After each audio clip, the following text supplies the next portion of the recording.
She'll start. So good morning and welcome to the webinar on returning to school.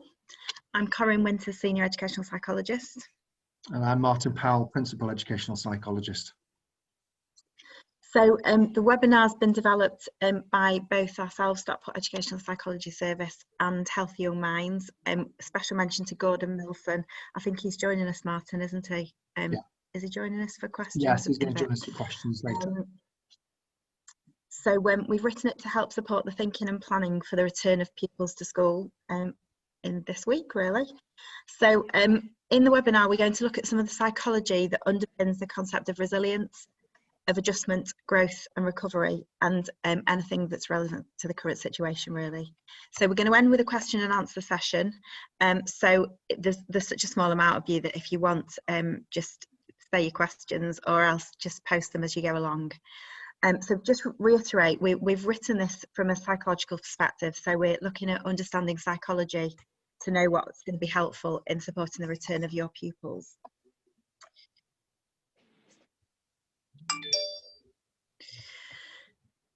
So what we're intending is for all of our schools and our support services to follow a graduated approach.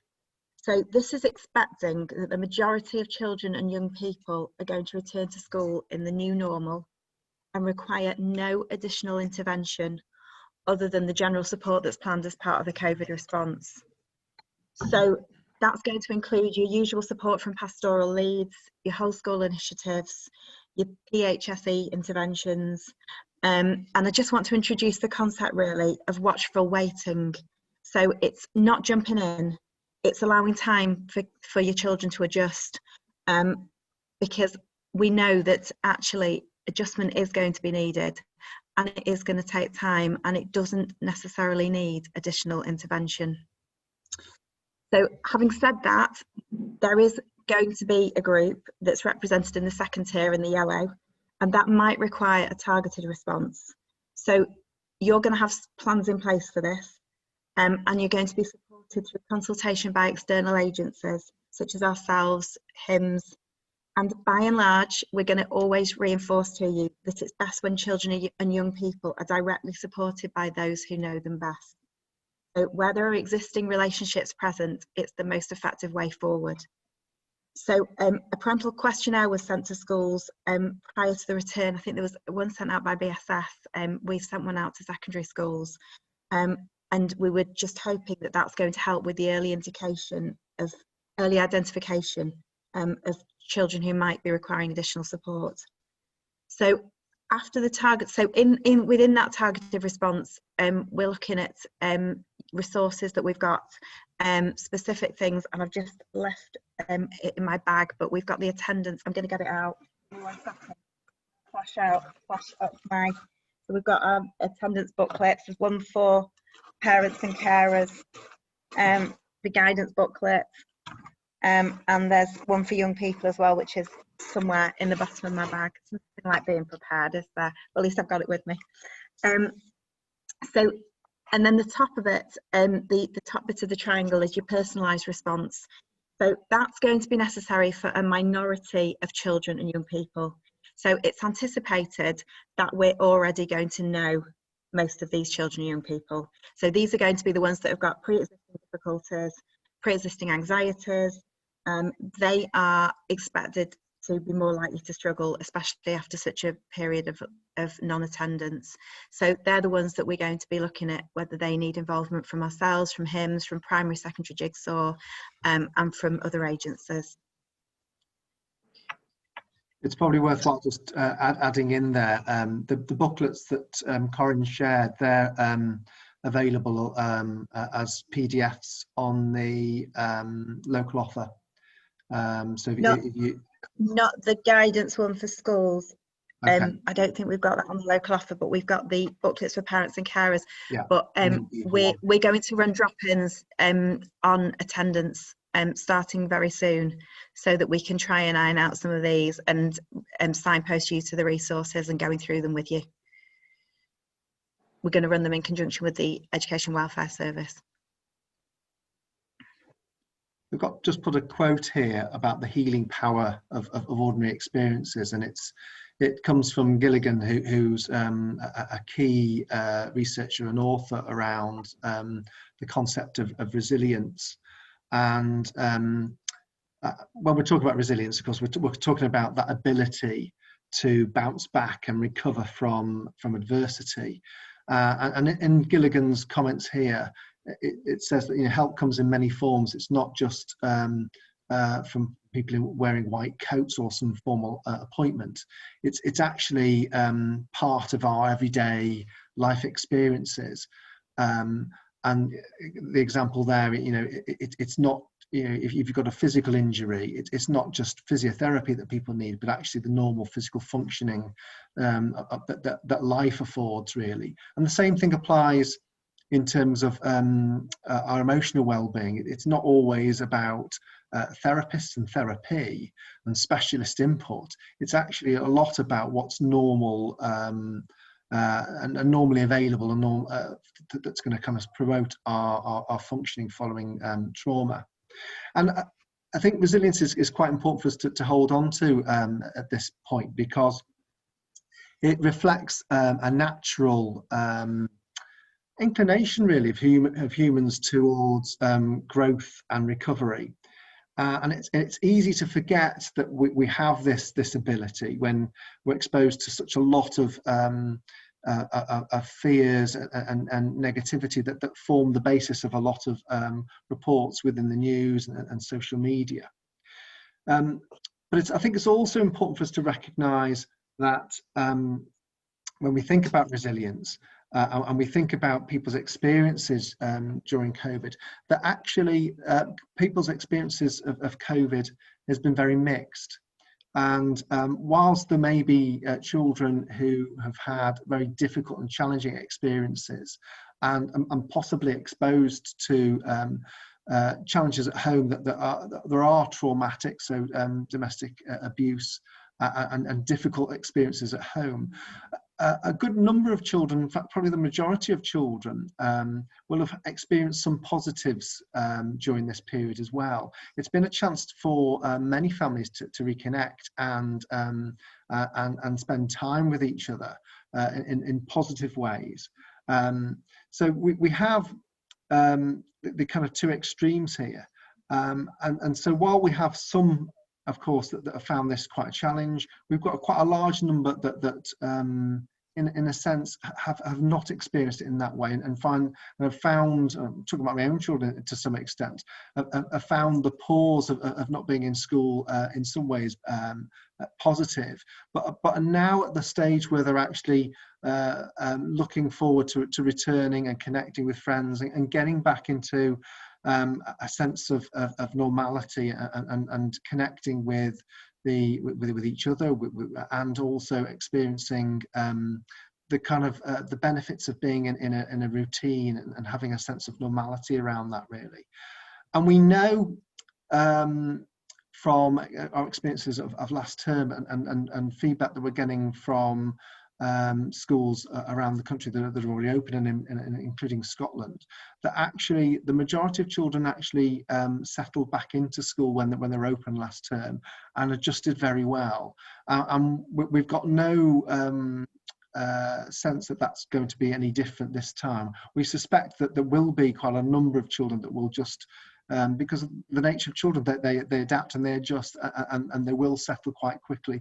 There will be, just picking up on what Corinne's saying, a need to be watchful waiting and operate that as a process, and just keep an eye on some children over the coming weeks and months to see how they're actually responding to the return to schools. That's not to say that children won't be feeling anxious at this point, because anxiety and slight worries at this point, just moving back into school, and the normal anxieties of what that's going to be like are perfectly normal, and most children will have that sense of that. But it's when that becomes detrimental to that recovery process that needs to be keeping an eye on things, really. It's also worth us reminding ourselves of the 5 ways to well-being, and this is the key ingredients that we know that's evidence-based, that is fundamental to psychological well-being and mental health. And these are, of the 5, we've got the first one here, which is about connect. And this is about the importance of relationships on well-being. Having people that you can share your worries with and who are there for you, both for practical and emotional support when you need it. Having people who can validate the kind of person that we are, and validate the feelings that we have is also important. And just having people that you can have fun with to provide a bit of a buffer really against stresses. So relationships, as most people tend to labour, are really, really important. Keeping active, that physical exercise, we know that the information here, it's very well rehearsed about the importance of physical exercise, not just for our physical well-being, but also our mental health and well-being. And then there's the concept here of taking notice. Quite often when we're bothered by things, when things happen to us that are upsetting or disturbing, we tend to get consumed by them, consumed by negative thoughts, and we dwelling on things. And having the time just to take time out to come up for air really and notice what else is going on around us is really important, and hopefully notice some of the positive things that are happening around us as well, things that we can be grateful for and things that we can be thankful for really, and that's really helpful. Just being in the moment and focusing on other things, not focusing so much on ourselves, but looking outwards really. Keep learning, really important, both as a distraction from our negative thoughts perhaps, or troubling thoughts, but also for helping us develop skills, raising our self-esteem, and giving us a sense of achievement and confidence. And then the final point on there is about giving, and that's really about the simple acts of kindness that help us to feel good about ourselves. It's very easy when you look at all these 5 elements here to see how important schools are really around mental health and wellbeing, because schools are ripe for providing the right conditions for these five elements to be available and supporting both our children's wellbeing, but also staff as well. So what do staff, children and young people tell us that they need to help them in the return to school after coronavirus? So some research conducted by Southend Psychology Service and Nottinghamshire Educational Psychology Service on staff and pupil views has highlighted the following things. So Martin's already touched on the importance of relationships to well-being and adjustment. It's important to think about how schools can support and promote staff and pupil relationships, given the restrictions that might be in place. So we've got our social bubbles, social distancing, wearing of face coverings in some areas in high schools. For staff, it might mean that they're unable to meet up with some colleagues in the staff room or at social times, or be in the rooms that they used to be in with other colleagues to work in.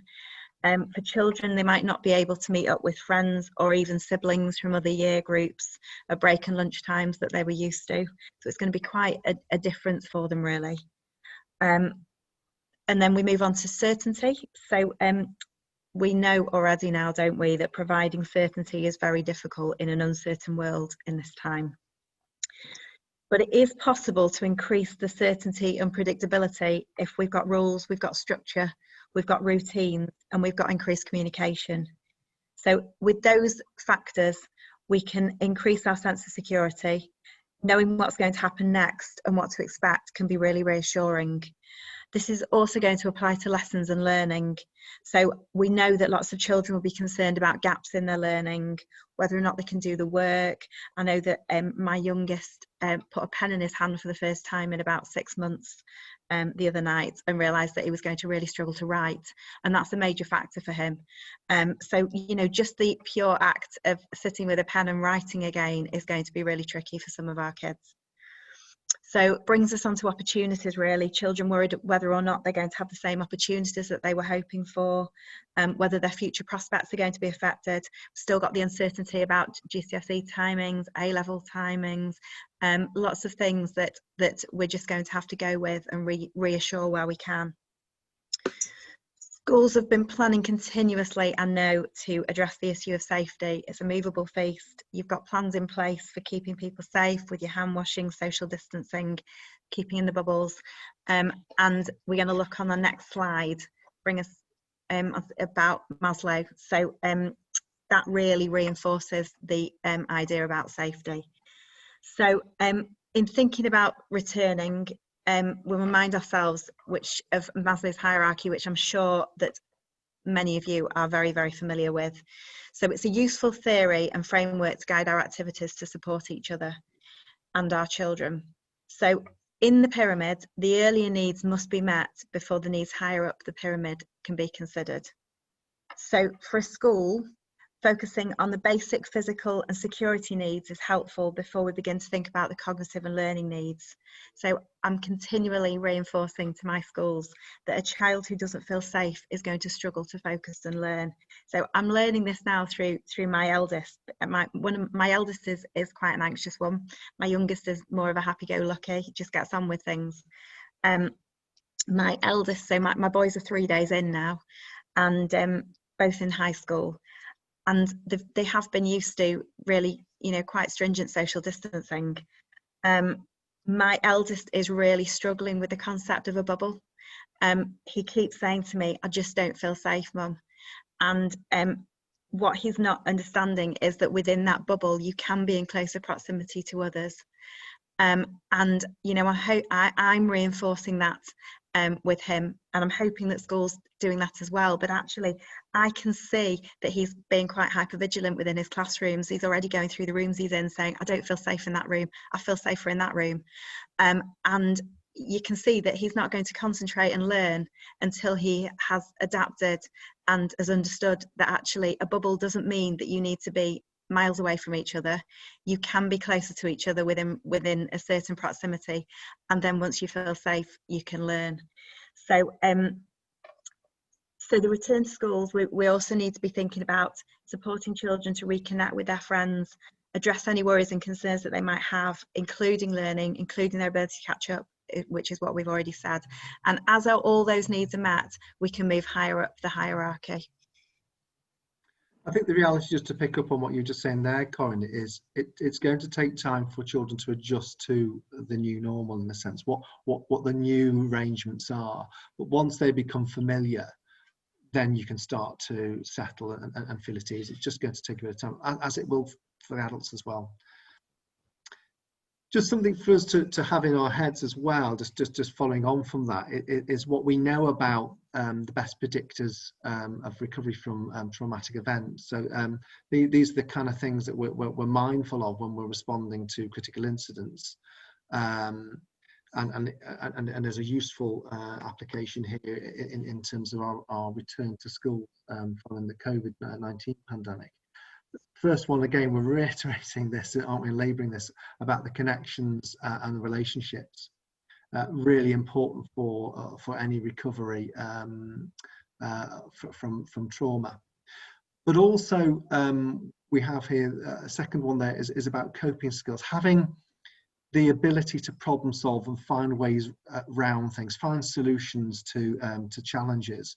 That's a really important key, and things that, and it's something we can support with our children in terms of helping them develop problem solving approaches, really asking them about what's the problem, let's have a think about some solutions to this, weighing the solutions up, what might be good about that solution, what would be bad about that, and then let's have a think about trying one of those solutions out. So coming up with those, but also, I mean, children will have been adapting and finding ways around some of the challenges already. And a good example of that would be about, for some children anyway, is they recognise that they've not been able to have face-to-face contact with friends, and they've found ways around that through social media. So it's just having different solutions and not just getting stuck with the problems that were faced. linked to that is a really important attitude, really, and belief, and that's one of self-control. Having a sense of agency, a belief that you can actually change things for the better and not be at the mercy of events is really, really key. And it actually is fundamental to actually using coping skills, because actually you've got to have a sense that I can actually do something here, a belief that I can change things in order for me to then enact the use of some coping skills. But really kind of encouraging children to take control, to feel in control, is really important. And it's recognizing that there are some things you can control and some things you can't. Early on in the pandemic, you couldn't control the fact that there wasn't enough loo roll in the shops, and you had to make do in lots of different ways. Hopefully you did find some coping mechanisms around that.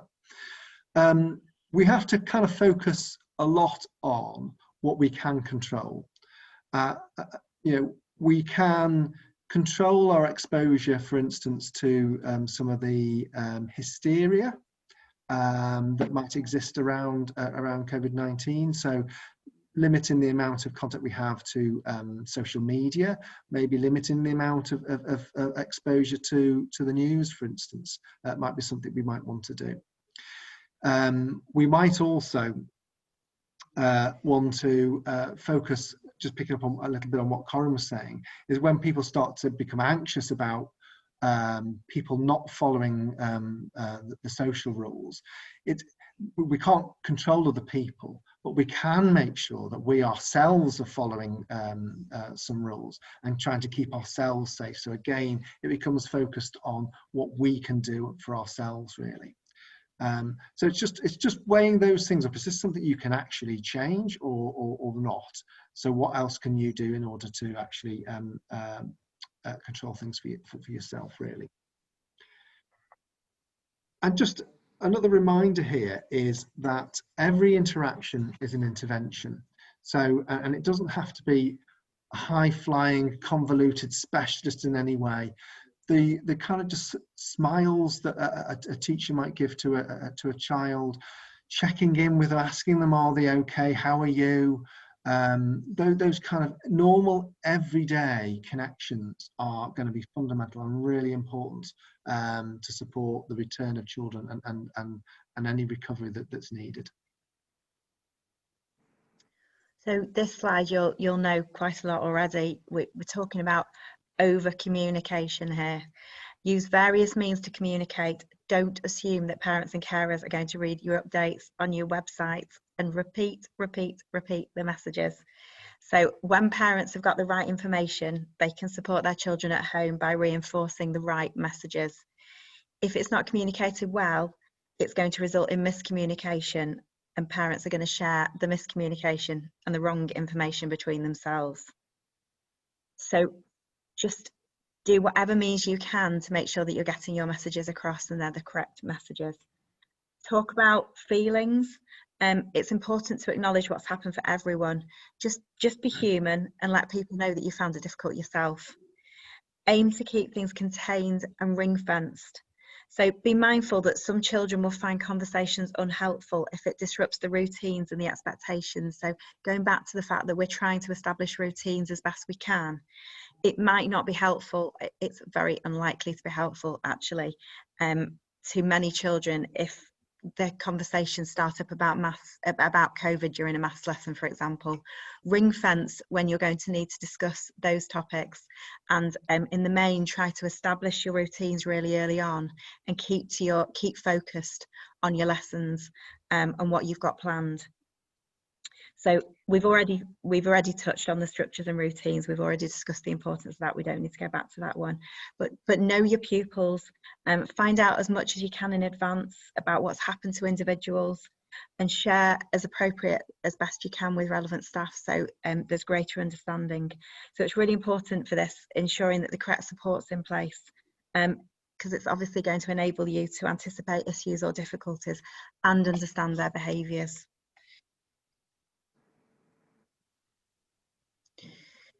So We really, really, really need to be consistent is what I've been trying to reinforce, because if you're not consistent, it's going to lead to uncertainty, and it increases pupils' worries and parents' worries, and therefore their anxieties are going to shoot up. So we also need to be really realistic with our expectations. Things are probably not going to click into place easily. It's a learning curve for everybody, this. It's going to take time. As we've said, it's going to take time for people to adjust. People have been out of school and routines for over 6 months. We've been out of school and routines for over 6 months. Expect tiredness and fatigue in the days and weeks. We're going to anticipate, as you will, that this is going to result in issues with attention and concentration, irritability, increased behaviour difficulties.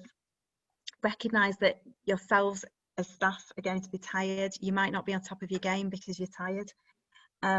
Remember what it's like when you started a new job. Induction can be incredibly tiring. This has been a long, long time away. Make yourself available to parents and carers.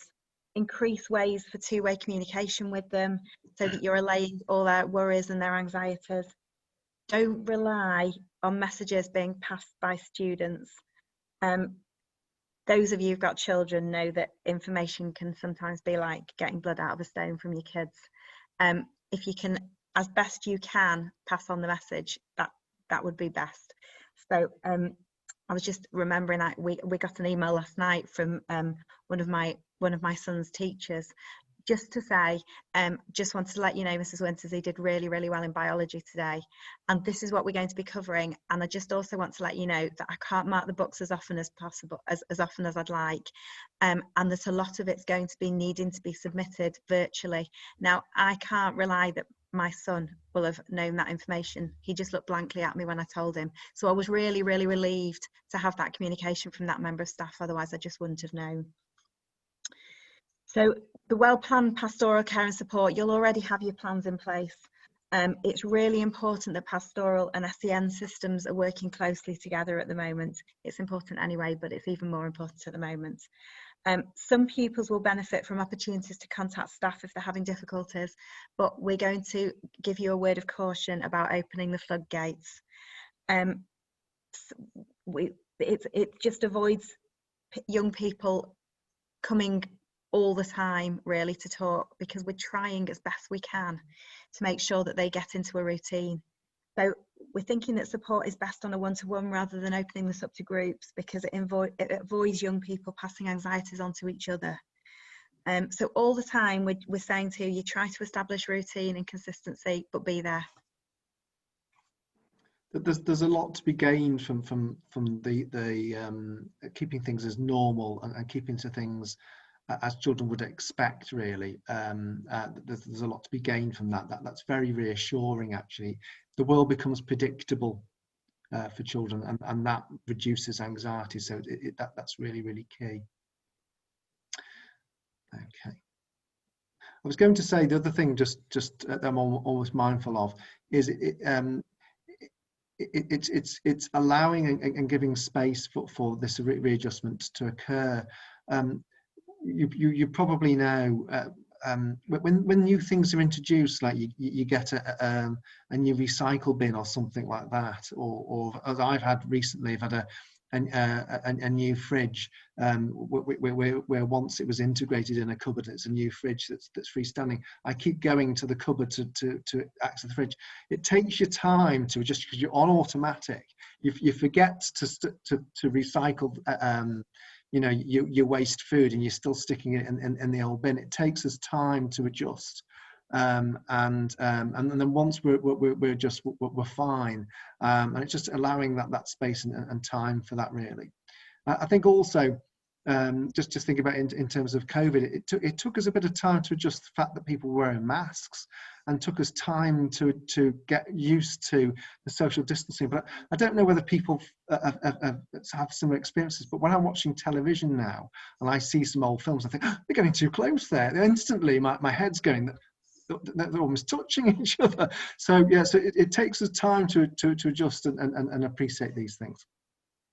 I just want to introduce you to another model, really, and this is the window of tolerance, and helps us to understand coping in terms of stress. So in terms of the window of tolerance, we have,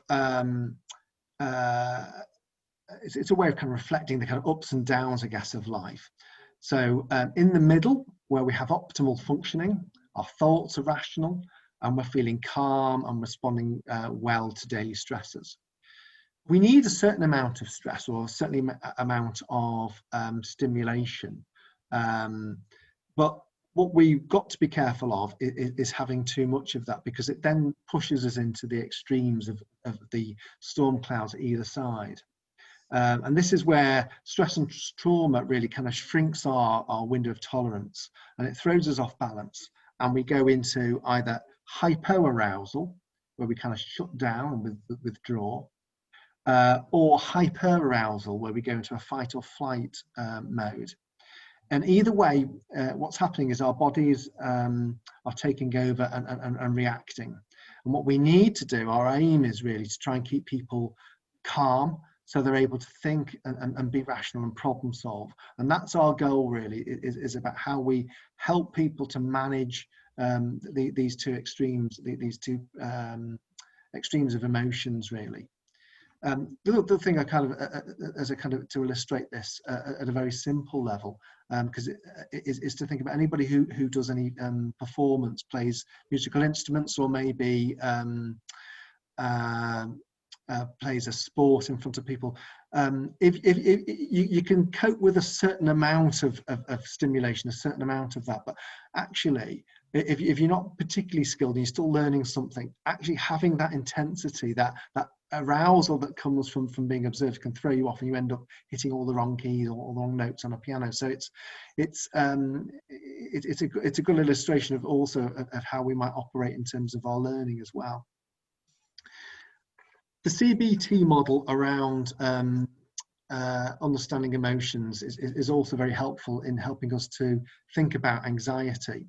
I'm hoping that it's fairly familiar to most people. So in cognitive behavior therapy, we have a situation and our response to that really. And that could be a response in terms of our thoughts, whether they're positive or negative, and how they then drive things for us. So what impact it has in terms of the physical feelings we have, in terms of what emotion we're experiencing, and then ultimately how we react. A good example of this is the fairground ride here, this Big Dipper. So some people will look at this and they'll think, wow, that looks fantastic, I wish I could go on that. So they're thinking this is great, that'd be really exciting. They're the thoughts. And connected to those thoughts, they'll have a physical sensation of tingling, of feeling excited, heart rates going up, feeling quite excited about it. And the emotion, excitement perhaps, and then there'll be behaviours that's linked to that. And if you were there at the fairground, you're probably rushing forward, can't wait to get on. There will be others who will look at that and think sheer horror. They will look at that and think that looks absolutely awful.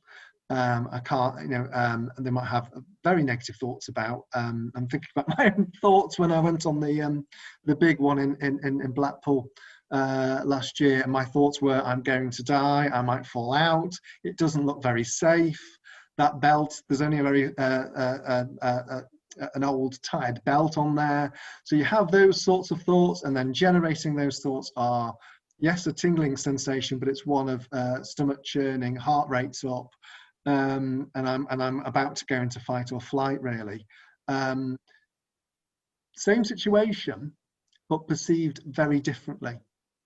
And it kind of highlights the importance of, for us, of really understanding what lies behind people's perceptions. What sense do people make of the situation? What are the thoughts behind it?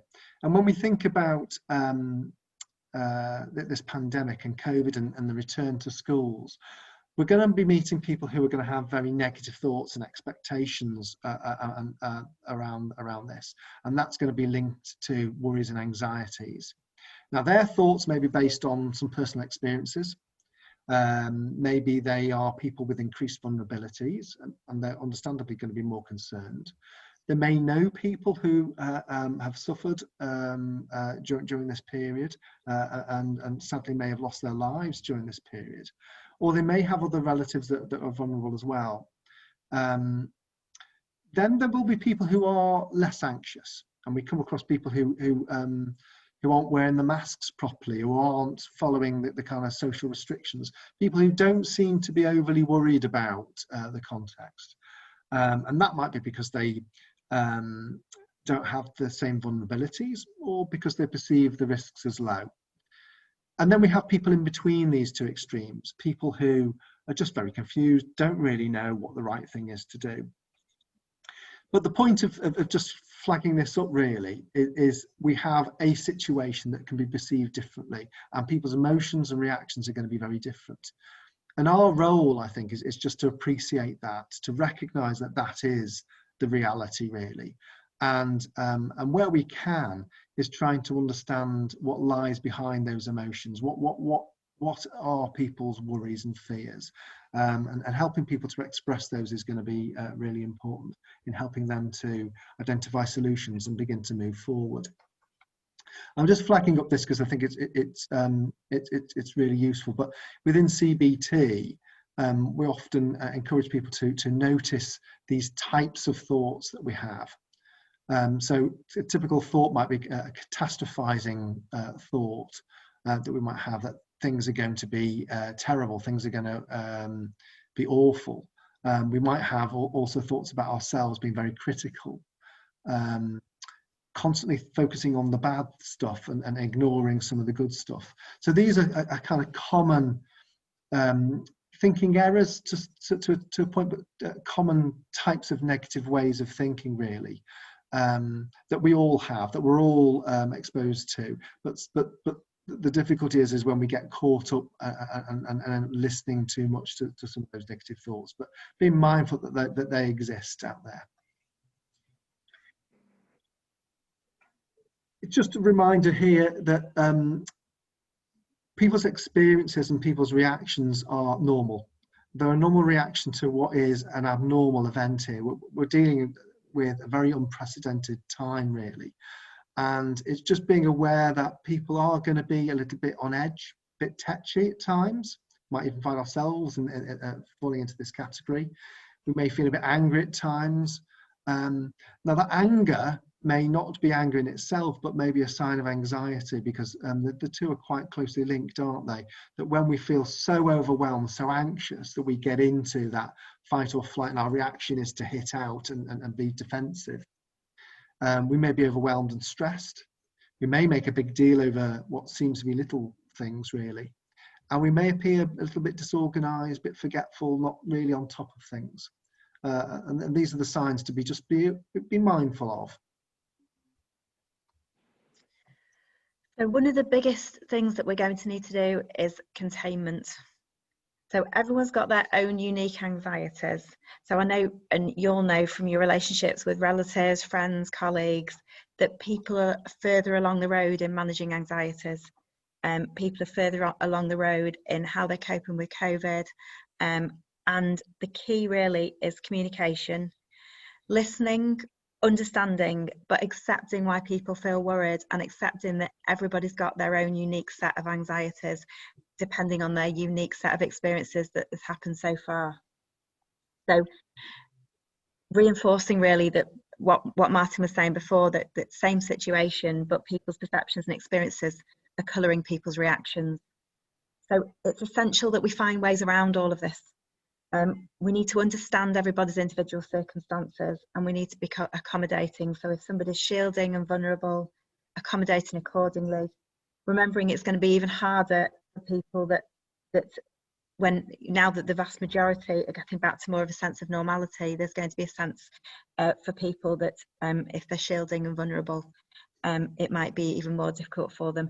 And I think just the anxiety from all of us, you know, when I'm thinking about my own life, that, you know, just the children going back to school has brought a new anxiety of the fact that you know, my elderly mum probably can see the children, and she's not really been seeing them at all, but but apart from in the garden. But as the weather gets worse and we get not going to be able to do gardens as much, now they're back in school, do they become a higher risk to people that are vulnerable? So it's that changing it's that changing landscape all the time, really, isn't it? And the new anxieties that are coming all the time. So it's how we manage it, and so managing it together, really. Yeah, yeah. How do we find a solution to this? How do we find ways around these challenges, these obstacles? Sorry, I've thrown you off. Have I? Next task. Next slide. So, being uncontained is very contagious. So if you watch the dynamics closely of a group of staff in a staff meeting, one anxious, uncontained individual can spark anxiety and lack of containment for the whole group. I have been in countless meetings with groups of staff throughout the last 6 months, and I've watched how one anxious individual has managed to create a huge amount of anxiety within a whole group. So firstly, you need to be contained yourself. So we're looking at the analogy of putting an oxygen mask on first for yourself before you help somebody else. So if you're not contained, it's really, really difficult for you to help somebody else. So you put your own oxygen mask on, and then you can be on the lookout for those who are appearing anxious. So helping people with containment and normalising their anxieties is key. So if you attend well to your emotional well-being of your staff group, they're more likely to feel heard, validated, reassured, and then they in turn can contain the anxiety of other people and those around them, and obviously then the children that you're supporting. So when we're looking at supporting each other, we obviously need to be really, really clear on the back to school plan, and it may be that it's changing, but it's making sure that you're conveying the changes all the time. Helping each other reflect on what we're feeling anxious about, encouraging each other to share our anxieties and normalising them. So saying to people, it's likely that a lot of staff are feeling anxious about the return to school. It's normalising that everybody's in the same situation. We're all feeling anxious. And if we name the anxiety and we acknowledge it's present, both on an individual and a group level, it's helping people to recognise that it exists, and then it can be spoken about, and then it can be addressed. So feeling anxious, going back to the previous slide, which is our window of tolerance, feeling anxious doesn't mean that someone can't do their job properly or help others. It simply means that we're human. However, we would stress that if your anxiety or somebody else's anxiety becomes so severe to the point where they can't do their job because it's significantly disabling, that's when problems can happen, and that's when obviously we need to be talking to each other, talking to line managers, and making reasonable adjustments accordingly and seeking support. We've just got a few more slides left to show you. I'm just conscious that people obviously sat quietly listening. One of the things with these webinars. I just want to carry on with this idea of containing and normalising anxiety, because anxiety is a normal emotion that we all feel. And the role of containing and normalizing is about trying to help someone to manage those individual feelings. It's about reassuring that people that whatever they're feeling is okay and is completely normal in this current time. It's about saying things. I suppose it's really kind of acknowledging the feeling. And acknowledging why someone's feeling that way. So, you know, as a kind of statement here, I can understand why you're feeling a bit anxious given what's happened. So it's kind of acknowledging that, but also acknowledging the feeling. One of the things that I think is important is we're not only just reflecting back what people are saying to us in terms of what's happened, but also trying to capture the sense of how that's affected them emotionally, how they're feeling emotionally about it. And that's really important for helping people to feel listened to. And the important thing about containing and normalizing is that we don't have to go around giving ideas and telling people what they need to do. It's just a way of just listening and validating. It's letting people know that they've been heard, and that you actually understand. And that's one of the key things of just reflecting back what you've said that's happened at home or what's been happening to you and what your worries are, and reflecting back that you are, I can understand you're really worried about that. I mean, what you've shared with me today. Sometimes people may need to tell their story more than once, and it's, as it says here in the slide, and that's a way of processing their experience and worries. It's also, I add a caveat there, is just to be mindful that when people often repeat things, they're going on and on and on, sometimes it's because they feel they've not been listened to. And the key thing to make sure that we are reflecting back is that underlying emotion, making sure that we've captured that and reflected that back at that person, because that's really important, that if someone's feeling very worried, that is being acknowledged, really. So it's not telling people don't worry about it, everybody's feeling worried. It's more, I can see that you're really worried, and you know, it is normal given what you're dealing with. Maybe it's about reassuring people about that we've got a plan in place to try and ensure that people are safe. Inviting people to talk about it. It may also be about, particularly going back to the whole point we've kind of emphasised within this presentation, about feeling in control is really important around helping people to manage their anxiety. So including people in some decisions, having people being involved and children being involved in coming up with some solutions and plans around how to make them feel safe in school, what would help them to feel safe in school, might be very important, really. So the collaborating, really, and problem solving together, really important. So it's not being done to, but feeling part of that, really. We like our boat and our sea analogies, Martin and I. Yeah. So I was reminded, I've been reminded lots and lots of times when I've checked on social media about, you know, the fact that we're all in the same ocean, but we're in different boats. And this one I really like, because COVID isn't going away fast. It's been a roller coaster. It's got new challenges afoot. We can't stop the waves, but we can learn to surf. And if we fall off the board every so often, we can get up and try again. We have no choice really but to get up and try again.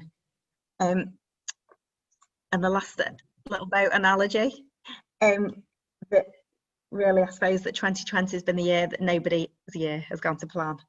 The biggest challenge for many of us has been learning that the key is to prepare for uncertainty. We're definitely better equipped than we were at the start of lockdown, but nevertheless the landscape's still very uncertain. So it is possible to ensure that we've got the coping skills to help us in the future without the benefit of a crystal ball. So we're hoping that we've given you some guidance on how to support yourselves and your children on their return. And yeah, good luck. And we're here.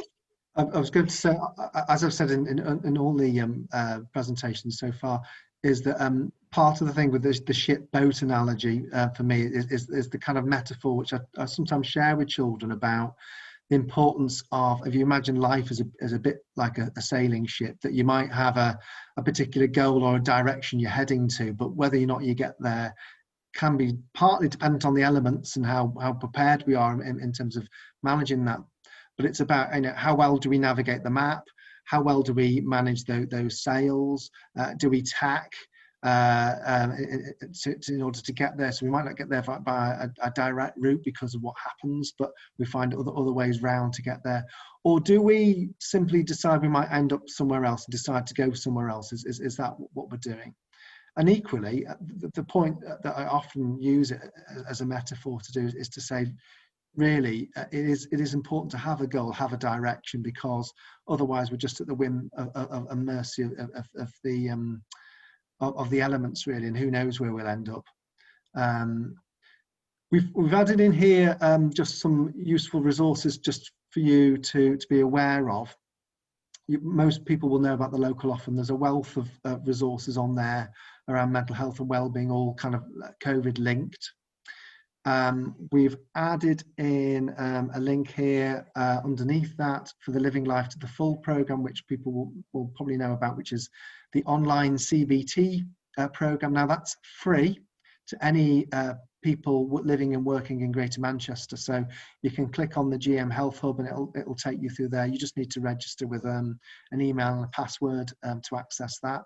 And it might be something, if you've got staff who are very, very anxious, or even parents that are anxious, that you could signpost them to go and access that. It's a really useful site. The third one down there, AEP, and that's the Association of Educational Psychologists. That is a link to a handbook, a school's handbook that was launched towards the end of the summer. Colleagues, our educational psychology colleagues in Nottinghamshire, funded by the DfE and supported by NASON, have developed a handbook on recovery, reintroduction, renewal, and it touches a great deal on a lot of the material that we've shared with you today, and it's free and downloadable from that site. So I'd recommend that you access that. Corinne shared some of the anxiety in school resources earlier on. Anna Freud has got a lot of resources on there around mental health and wellbeing to support parents and schools, and there's appropriate material there for primary and secondary aged children.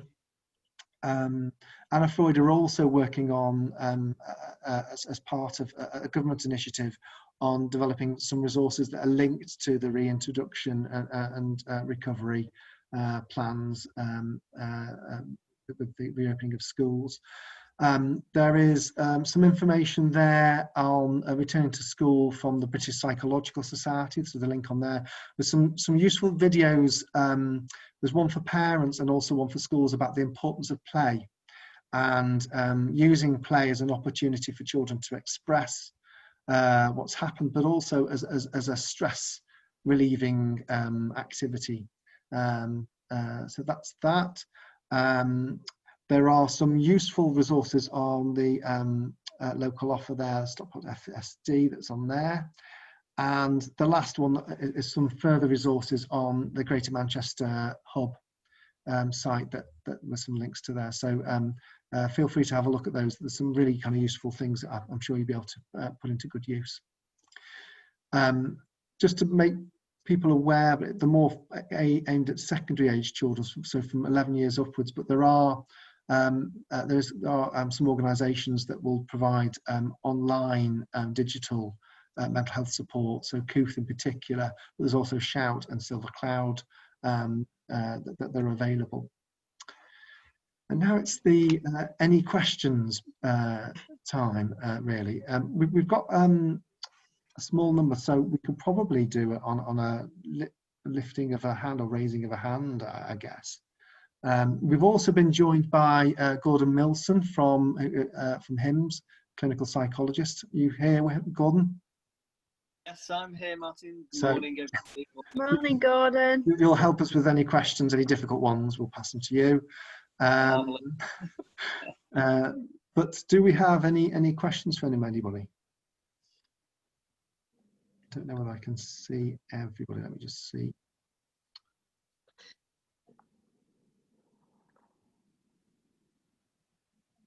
Can you take it off the any questions thing so we can see, Martin?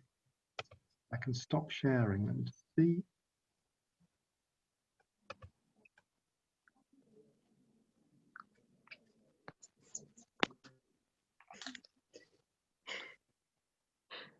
So I'm just wondering how people are feeling about the return to school. Are people feeling things are going sort of okay? I know people have had a lot of challenges with last minute announcements and guidance coming from government that you've had to contend with on top of everything else. But can I just ask a question? Yeah, of course. If we find, when you find the pyramid and if you find children going to amber, and read, and potentially they're either already in a system towards hymns or new ones that appear after they've had the settling time, do we have to go through the normal referral process, or would it be a direct email to somebody? I suspect that would Gordon. be. Hi. Go on, Martin, what are you going to say? Sorry, I think Martin, we're going do to you try want to and, finish what you were going to say? yeah. I would say that if there are services involved already, I would say connect with them as the first step, and then we'd obviously widen the net and include further services if we felt that was appropriate. But you're going to say something else, Gordon, and Corinne, you want to add? No, just to reiterate what you've said around, you know, who's already involved. Are they able to meet the needs? If the needs of the child increase significantly, I suppose the alternative is if they're already on our system, either in waiting or engaged with us, do let us know if things are becoming extraordinarily difficult, as normal, basically. You know, this may well happen. For a select few children across Stockport, we would expect some additional difficulties, of course, but I think we need to communicate with each other when things like this happen. So do let us know, either if they're open to us, because we won't always know from families or what have you, and we're operating it's a bit harder for us to respond as we would like at the moment with the circumstances of us not having a steady, secure base. But we are on the phones and emails as normal. So we'll try to get back to people as soon as possible. So if you're worried, do get in touch. We're planning some consultation sessions, aren't we, Gordon? Yeah, I mean, we're going to ourselves, the educational psychology team and HIMSS and other people involved with, you know, the school network, are going to look at ongoing support slots for schools to be able to get in touch. Because as the presentation was outlining, being available is kind of the key thing, being able to respond and being consistent. And we want to try and model that to everybody as well. So hopefully, there'll be a regular thing in place for people to get in touch. So it shouldn't be that anyone is struggling to get in touch with anybody. There'll be regular points of contact. And also the team, your team around the school is obviously going to be really important as well. So, you know, just raising these young people in your team around the school meetings, where relevant agencies are probably going to be there anyway and be able to pick it up. I think that the team around the school meetings is going to be virtual for the time being, aren't they? So, you know, hopefully be able to communicate through those as well. Thank you.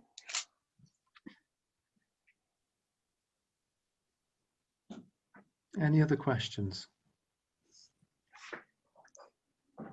I'm wondering whether part of the challenges might be the non-attendance or the non-return of some pupils for all sorts of reasons. So I suspect that that's where we need to be linking in with our education welfare and school age plus colleagues in supporting those children to return. So we are looking at starting drop-ins from next week with education welfare and myself to start looking at how we're going to manage these young people, because we are anticipating looking at ways of getting them back into school. I'm going to make the slides available from today, so I'll distribute those so you'll have access to those with those links. And this webinar, hopefully, fingers crossed, it's been recorded and will be made available for viewing again, should you want to, but also for sharing with other people. But a final call for any questions. Otherwise, we can end at this point. Where will the slides be, Martin? I'll email them via the head teacher link emails that I sent yesterday. So I'll distribute them to everybody, so everybody's got a copy. Thank you. Can I just say thank you to Gordon for joining us, and also thank you to Corinne. And can I thank everybody for giving up the time? And I know it's kind of last minute, but I do appreciate you being here, and I hope you found it useful.